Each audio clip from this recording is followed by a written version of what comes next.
Japan has been on our list for a long time. The culture, the food, the futuristic vibes, and just the ease of access getting around everywhere via public transportation.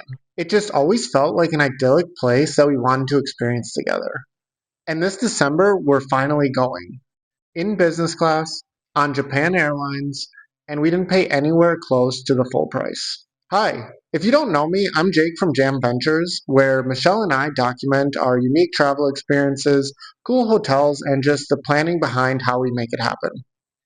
I find inspiration for places to go through a few different ways, such as word of mouth, conversations, social media, like following travel creators, just having a curated feed where I am able to find new restaurants and spots to go, and then I'll save that on Google Maps when it catches my eye.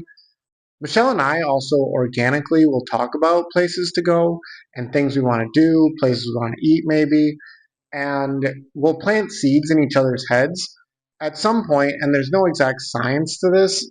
Those ideas that we planted as seeds so long ago, or maybe a short time ago, will reach maturity, and sometimes the idea it'll just grow on its own. Sometimes though, it's also triggered by a transfer bonus. We call our approach to travel Brew Travel, letting destinations simmer until the moment is right, then moving fast. Japan is a perfect example of how that works. I'd heard a lot about Japan Airlines, or JAL, business class, as well as first class, being one of the most comfortable, stylish, and relaxing ways to get to and from Japan. It also has great deals on points for business and first class, with business class as low as 55,000 points one way. This is pretty hard to find for the most part, and you usually have to book at least a year in advance. A couple things worth noting about the JAL program before we get into it: you can only book for yourself and immediate family members. There's also a 60-day waiting period after opening your account before you can actually book award flights. So if you don't have a JAL account, I suggest that you open one just to get the clock started on that 60 days in case you do want to go someplace in the nearest future. JAL points also expire after 36 months, so I'd only transfer points into JAL if you have a specific flight in mind. The JAL app and websites are both clunky as hell. I found the app a little easier to work, so that's what I use to book all flights and just kind of navigate the page looking for flights. But just be prepared that when you're looking for flights, the site or app is going to probably be frustrating. A great resource that I had when looking at JAL that I want to mention is Max Miles Points. I'll link his channel in the description. He has a ton of videos specifically on Japan Airlines, and I genuinely think that his content is really helpful and not just for JAL. I don't have any affiliation. I just think he does a really good job, and I've personally found his videos really helpful in researching and booking the flights for in JAL. When booking JAL, we ended up booking the older business class product, the Sky Suites, and they have flat seats still. They have excellent food and service, but they're not the newer business class products. And those are found on their A350 aircraft, which are significantly nicer, but they only fly out of LAX, JFK, DFW, London Heathrow, and Paris CDG. We're not on the A350, but honestly, as long as we're comfortable and able to lie down and get some sleep, we're pretty happy to go somewhere when we want to go. If you want to do a deep dive on the seats and see kind of the differences and see what those seats look like, I would recommend that same channel, Max Miles Points, because he does cover a lot of that. Now, here's where being opportunistic paid off. For March 1st only, Bilt announced that they would have a transfer bonus to Japan Airlines based on your Bilt status. Bilt offers rent day bonuses, which are on the first of every month, and you can only use those on the first.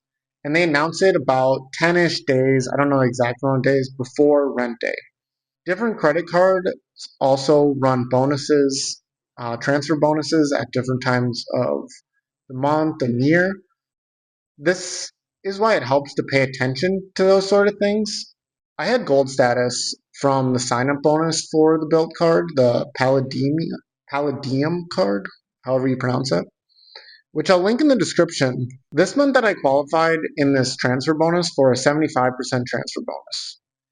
I could also upgrade that to a 100% bonus by paying $135 in Bilt cash, which isn't real cash and you can accumulate through purchases using your Bilt card. You still earn Bilt points also, which is 2x on the Paladin card, which is a pretty good return, especially with some of the insane transfer bonuses like this JAL one. If the Bilt system sounds confusing, don't worry, it is confusing. I'll link some helpful videos in the description for that because they could explain it better than I will, and I don't want to go into a deep dive on Bilt in this video. With regards to transfer bonuses, especially ones that are very limited, like the Bilt ones, but also offer a lot in return, like 100% is a crazy transfer bonus. You don't really see that in other reward programs. But that's why it's helpful to kind of have an idea of places that you want to go. So when these transfer bonuses happen, you can kind of take out some of the guesswork in where you want to go. Such as we already wanted to go to Japan, it was already on our list. So when I saw the bonus pop up, it was really easy to justify why we would want to go and basically to transfer those points on the 1st of March. Once the Bilt transfer had been announced, I saw the opportunity because I had enough points to make a sizable dent in flying to and from Japan in business class from the US for both of us. More on the points amount in a second. I brought this transfer bonus up to Michelle and the possibility of going to Japan, and we rapidly decided that it would be a great to go.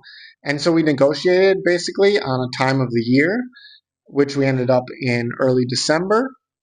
I found reasonably priced seats for business class. Once we saw that they were available for both ways, we didn't hesitate.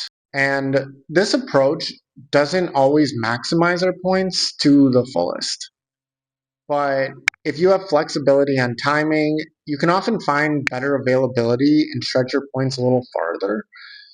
But for us, it means we want to go somewhere where we want to go when we genuinely want to go, not just when it's mathematically optimal. December worked really well for personal reasons as well, since it's both of our birthdays at that time of year. So it was seemed like a really good moment for the two of us to have together, doing something special in a place that we really wanted to go together and experience together on a special day for us.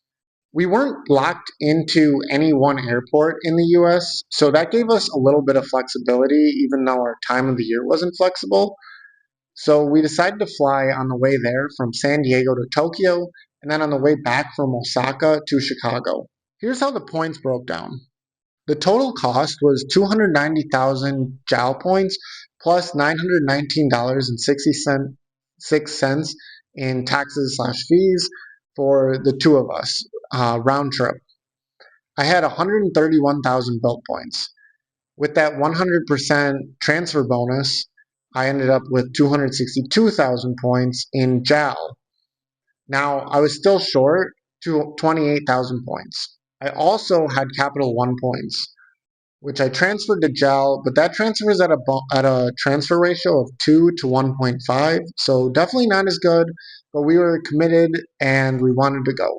I transferred 37,400 Capital One points to JAL, which brought my total to just over 290,000 JAL points. From there, I booked the two one-way flights, and I booked them separately, which is actually how I always book flights. San Diego to Tokyo, and then Osaka to Chicago, like I said. Once the points were in the account, it was pretty simple. The booking process was pretty straightforward, and I just had to enter all of my information, Michelle's information, and credit card information. The biggest takeaway is to stay opportunistic. Keep a running list of the places you actually want to go. Follow people whose travel inspires you. Save things in Google Maps. Talk to your travel partner about places you want to go. Talk to people in general about travel. So when a transfer bonus does drop, you're ready to go, or a great flight deal comes into your inbox, Great, let's book it. The opportunity came. Japan was already on our list, and we went for it. That's brew travel in action. Let the idea brew, stay opportunistic, and when the moment hits, move.